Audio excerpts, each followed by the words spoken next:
Imagine a city where ambition moved as fast as money, where the night skyline glowed with neon and danger, and where one woman quietly built an empire powerful enough to reshape the criminal landscape of an entire nation. Visuals: slow aerial shots of Miami's coastline at sunset, vintage 1970s footage fading into images of flashing police lights and newspaper headlines about the cocaine boom.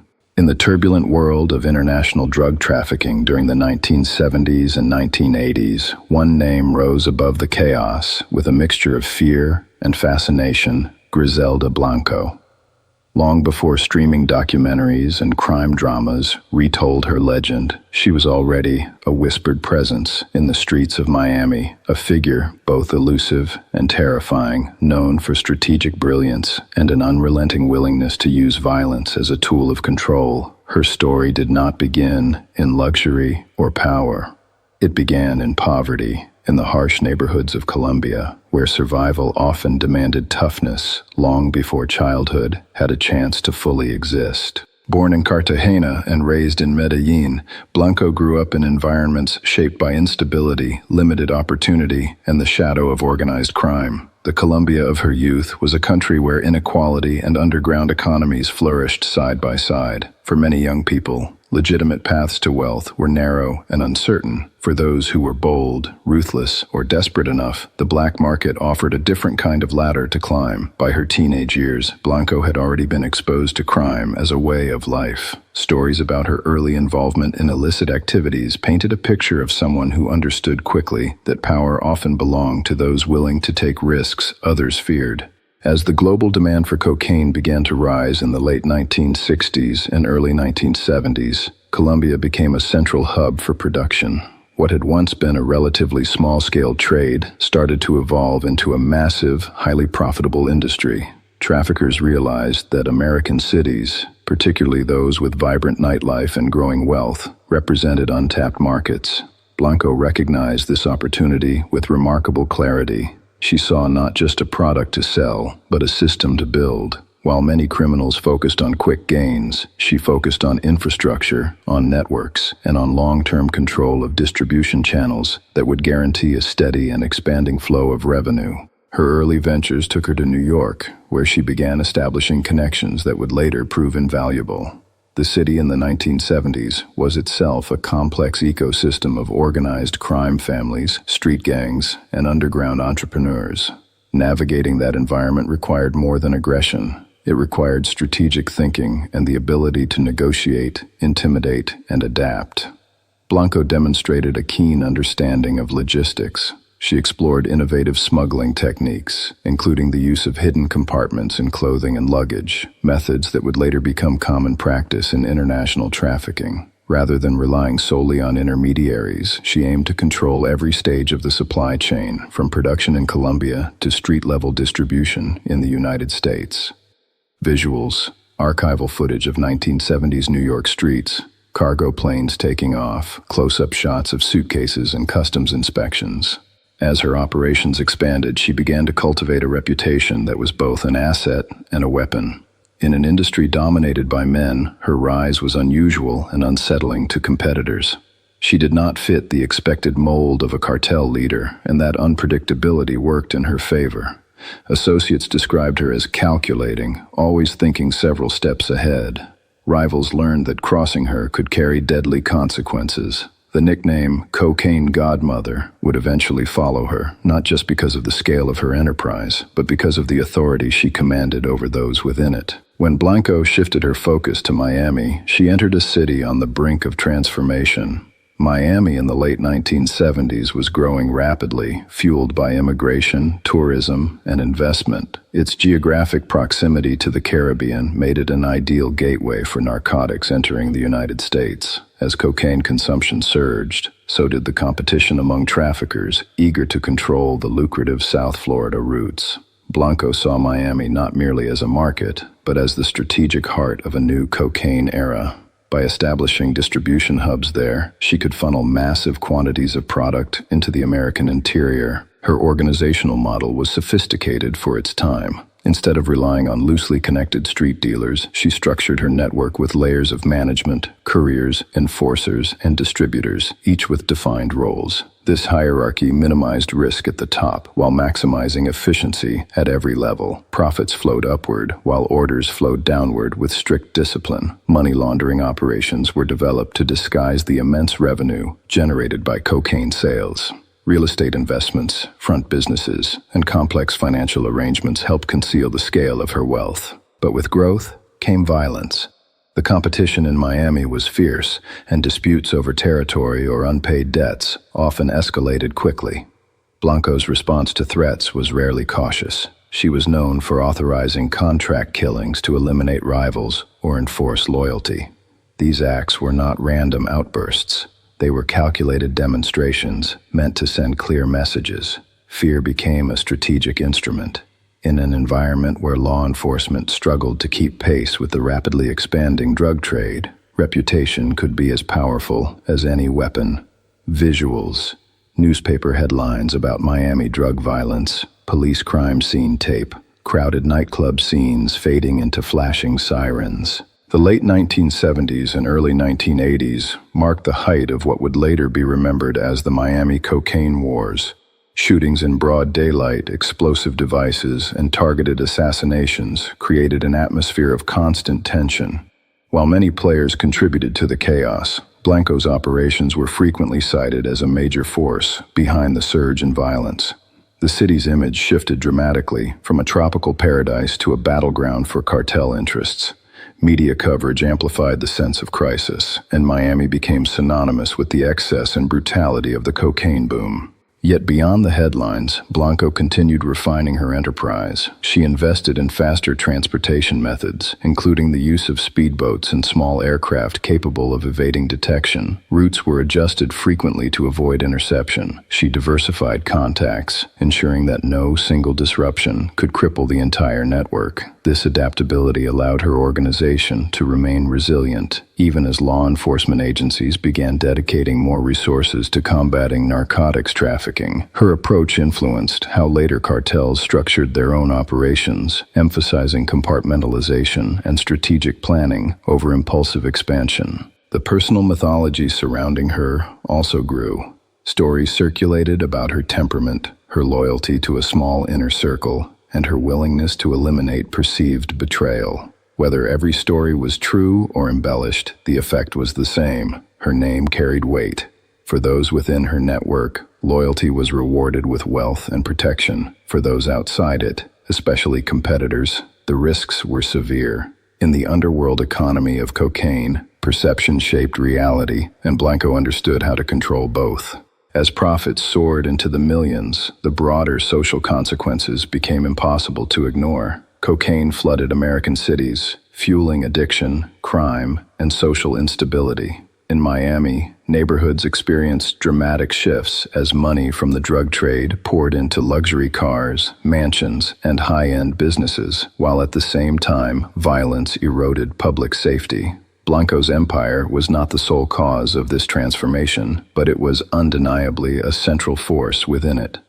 Her strategic vision had helped accelerate the scale and speed of cocaine trafficking between Colombia and the United States. Visuals, lavish 1980s Miami mansions, sports cars, contrasted with crowded courtrooms and community protests. Law enforcement agencies, initially overwhelmed, began forming specialized task forces aimed at dismantling major trafficking organizations. Surveillance operations intensified, informants were cultivated, financial records were scrutinized. The era of unchecked expansion was gradually giving way to a more coordinated governmental response. For Blanco, this meant operating under increasing pressure. The very visibility that had amplified her legend also made her a priority target. Still, during this period, she remained a dominant figure. Her ability to command respect in a male-dominated criminal hierarchy continued to defy expectations. She leveraged intelligence, fear, and organizational skill in equal measure. While others rose and fell quickly in the volatile drug economy, she maintained influence through calculated risk management. Each move was weighed against potential gain and potential betrayal. Each alliance was evaluated for long-term value. The empire she built did not simply expand, it hardened, adapting to pressure like steel, forged in fire. And as the stakes grew higher, so did the risks that surrounded her every move. Visuals, dramatic montage of Miami streets at night, unmarked police cars cruising slowly, aerial shots of cargo ships moving through dark waters. By the early 1980s, the cocaine trade flowing between Colombia and the United States had become a multi-billion-dollar enterprise, and at its center stood figures who understood that survival required constant evolution. Griselda Blanco had already demonstrated an instinct for structure and discipline, but now she faced a new reality. Federal agencies were no longer reacting slowly, they were organizing with urgency. The Drug Enforcement Administration, local police departments, and federal prosecutors began coordinating intelligence in ways that had not existed during the early years of the cocaine boom. Surveillance techniques improved, informant networks expanded, and financial tracking methods became more sophisticated. For a leader who had thrived on outpacing the system itself was beginning to accelerate. Blanco responded not with retreat, but with recalibration. She reinforced compartmentalization within her organization, ensuring that couriers rarely knew suppliers and distributors rarely knew financiers. Information was fragmented deliberately so that if one layer collapsed under arrest or interrogation, the others could continue functioning. This structural insulation made her network resilient. It also deepened the culture of secrecy that surrounded her operations. Meetings were arranged through intermediaries. Communication relied on coded language and trusted messengers. Loyalty was tested continuously, and suspicion was treated as a survival skill rather than a flaw. Visuals, close-up reenactments of coded notes being passed, blurred silhouettes meeting in dimly lit parking garages, files stamped with confidential. The violence associated with her empire did not fade. It intensified in calculated waves. Contract killings became a mechanism for enforcing compliance and eliminating competition. What made the situation in Miami particularly volatile was the density of rival traffickers operating within close proximity. Territorial disputes erupted quickly, and the methods used to settle them were often public and brazen. Drive-by shootings in crowded areas sent shockwaves through the community. The city's law enforcement agencies, already stretched thin, struggled to respond to the sheer frequency of incidents. Each new headline added to an atmosphere of fear that extended beyond the criminal underworld into everyday life. Blanco's reputation for ordering hits was not simply a byproduct of rumor, it was part of her strategic calculus. In the underworld, deterrence often depended on demonstrating consequences. By cultivating an image of uncompromising retaliation, she aimed to reduce challenges before they could fully form. This approach, however, carried a paradox. While it protected her position in the short term, it also drew heightened scrutiny from authorities determined to dismantle the networks, fueling the bloodshed. The very fear that preserved her authority also amplified the urgency of efforts to bring her down. At the same time, the financial scale of her operations continued to expand. Massive quantities of cocaine were moving through maritime routes, small aircraft, and concealed compartments in vehicles crossing state lines. Distribution networks extended far beyond Florida, reaching major metropolitan markets across the United States. Profits were reinvested into assets designed to appear legitimate. Real estate purchases multiplied, luxury items were acquired, and shell companies were established to obscure the origin of funds. Money laundering became not just a necessity, but an art form, requiring coordination with accountants, lawyers, and international intermediaries willing to navigate the gray zones of finance. Visuals, footage of 1980s luxury homes, stacks of cash being counted, documents with corporate seals and offshore account references. Despite the outward display of wealth, the internal dynamics of her organization grew increasingly tense. Success bred ambition among subordinates, and ambition in a criminal enterprise could quickly turn into betrayal. Informants began to emerge from unexpected corners of the drug world. Some cooperated with authorities in exchange for reduced sentences. Others acted out of self-preservation as violence escalated. The walls around Blanco's empire, once seemingly impenetrable, began to show subtle cracks.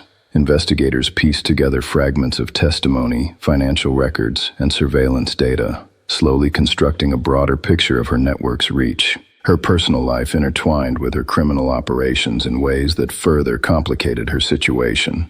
Relationships were often shaped by business interests, and business disputes sometimes became personal vendettas. Trust was a scarce commodity. Those closest to her were both beneficiaries of her power and potential liabilities in the eyes of law enforcement. As indictments were prepared and warrants issued, the circle of safety narrowed. Associates were arrested. Properties were seized. The pressure mounted steadily. Visuals, courtroom sketches, agents loading boxes of evidence, slow-motion shots of handcuffs closing. In 1985, after years of investigation, authorities arrested Griselda Blanco in California. The moment marked a turning point in the narrative of her empire. For years, she had maneuvered through shifting alliances and escalating violence, but now she faced the full force of federal prosecution. Charges related to drug trafficking and conspiracy carried the potential for decades behind bars. Yet even in custody, the shadow of her influence lingered. Prosecutors encountered difficulties as witnesses became reluctant or unavailable, a reflection of the fear that still surrounded her name. The legal proceedings revealed fragments of the operational complexity she had built. Testimony described multi-layered supply chains, coded communications, and disciplined enforcement structures. The image that emerged was not of chaotic criminality, but of calculated management within an illicit marketplace.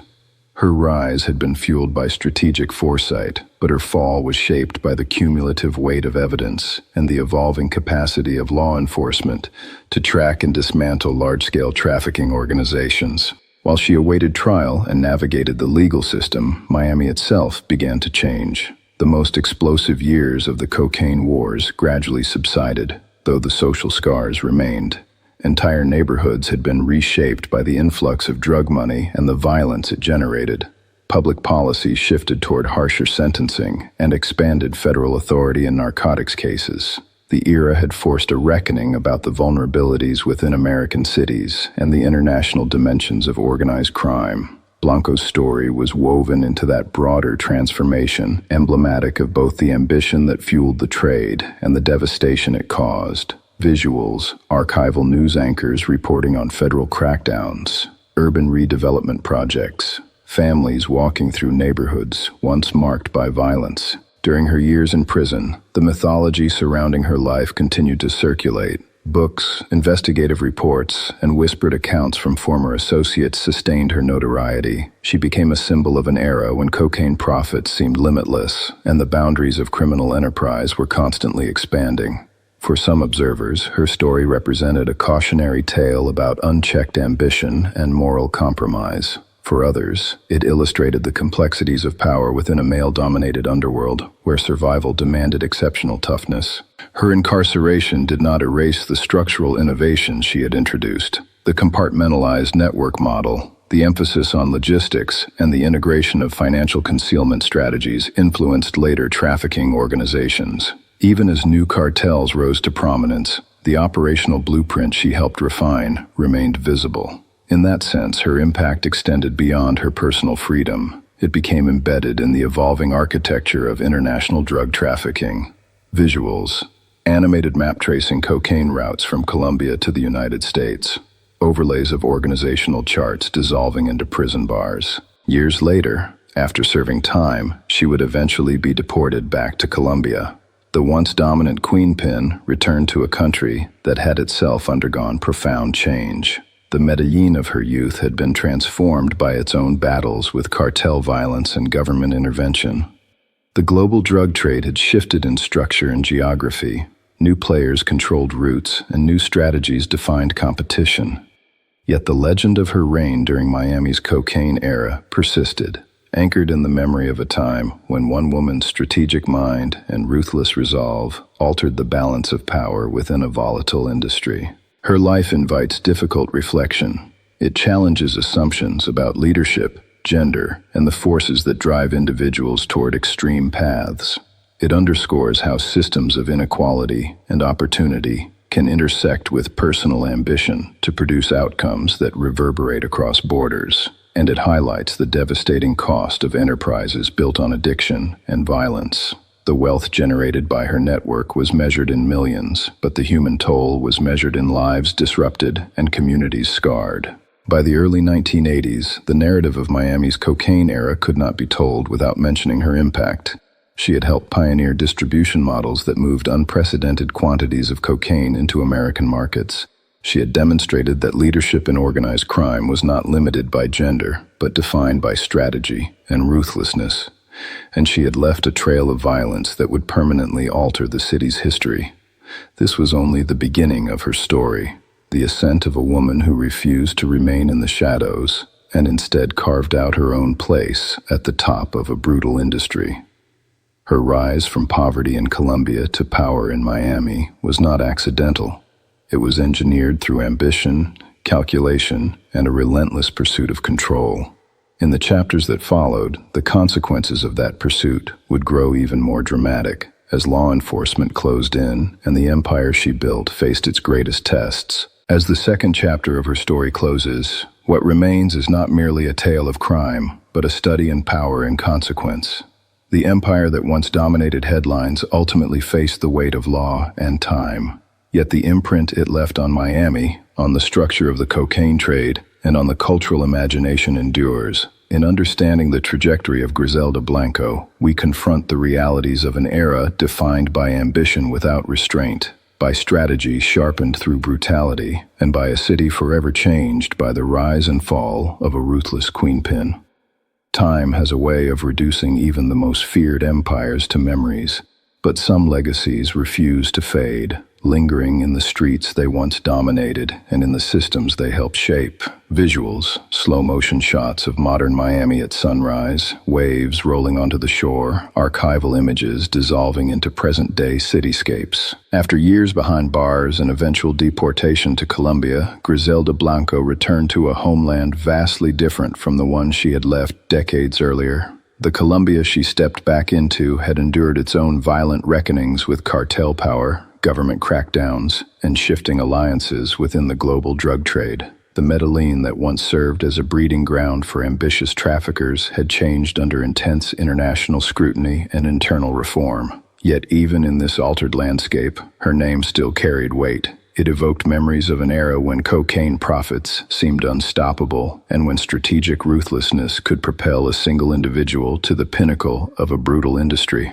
Her later years were marked by a quieter public profile compared to the explosive headlines of the 1980s. The relentless spotlight of American media had dimmed, replaced by a more subdued existence. However, the mythology surrounding her life continued to grow. Writers, filmmakers, and journalists revisited the cocaine era with renewed interest, examining how figures like Blanco had influenced not only criminal enterprise, but also culture, politics, and international relations. The story of a woman who rose from poverty to command a transnational network fascinated audiences, particularly because it defied traditional expectations of who could wield such power within organized crime. Visuals, book covers about the cocaine era, documentary cameras filming city streets, stacks of old newspaper clippings flipping across the screen. In reflecting on her impact, it becomes clear that her influence extended beyond violence and profit. She demonstrated that criminal enterprises could operate with corporate-like precision. Her emphasis on logistics, layered management, and operational security set standards that later organizations refined further. The globalization of narcotics trafficking relied heavily on supply chains that mirrored legitimate businesses, complete with transportation planning, risk assessment, and financial engineering. While she did not invent every tactic used during the cocaine boom, she played a critical role in proving how effective such structured systems could be when applied to illicit markets. The human cost of that efficiency, however, cannot be understated. Miami's cocaine wars left deep scars that shaped public perception for generations. Communities experienced waves of fear as violence erupted in public spaces. Families were torn apart by addiction and incarceration. The city's law enforcement agencies were forced to adapt rapidly, investing in specialized units and new investigative technologies. Federal policies shifted toward stricter sentencing guidelines and expanded authority in drug-related prosecutions. The ripple effects of the era influenced legislation, policing strategies, and public discourse about narcotics long after the most violent years subsided. Visuals, footage of community meetings, police training exercises, legislative chambers voting on new drug laws. Blanco's story also invites examination of gender dynamics within organized crime. In a field dominated overwhelmingly by men, she carved out authority not by imitation, but by assertion. Her leadership style combined strategic calculation with uncompromising enforcement. For some observers, her rise disrupted stereotypes about women's roles within criminal hierarchies, yet this disruption did not translate into empowerment in any conventional sense. It unfolded within a framework defined by exploitation, coercion, and violence. Her prominence highlights how ambition and capability are not inherently moral qualities. They amplify whatever system they operate within, whether legitimate or destructive. As years passed, popular culture increasingly romanticized aspects of the cocaine era. Films and television series dramatized the excess, wealth, and danger associated with traffickers and cartels. Lavish lifestyles, dramatic confrontations, and high-stakes smuggling operations captured viewers' imaginations. Within these portrayals, figures inspired by Blanco often appeared as larger-than-life characters. The risk in such dramatization lies in overshadowing the real suffering tied to those events. Behind every shipment moved and every territory defended were lives affected by addiction, intimidation, and loss. The spectacle of crime can obscure its consequences, transforming history into entertainment while distancing audiences from its human toll. Visuals. Clips of dramatized crime shows fading into somber images of memorial candles and empty streets at night. In Colombia, her return coincided with a country continuing to grapple with the legacy of cartel violence.